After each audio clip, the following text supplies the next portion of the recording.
Hello.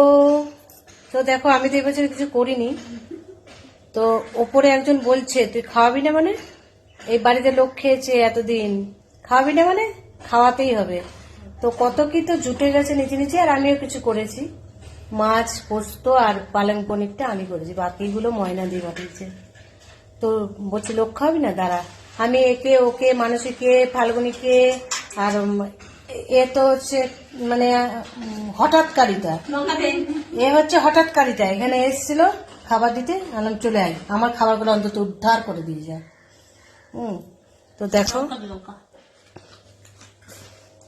তো ভালোই হলো, আমার খাবারগুলো সব উঠে গেল। তো ওই বেলা হচ্ছে মানসী আসবে রাত্রে, এখন থাকবে কিনা সেটাই হচ্ছে কথা, খারাপ না হয়ে যায়। হ্যাঁ জল পেতে রেখেছি, রাখবো। তো চলো খাবারটা খেয়ে নি। তো লোকজন পেয়ে গেছে, খুব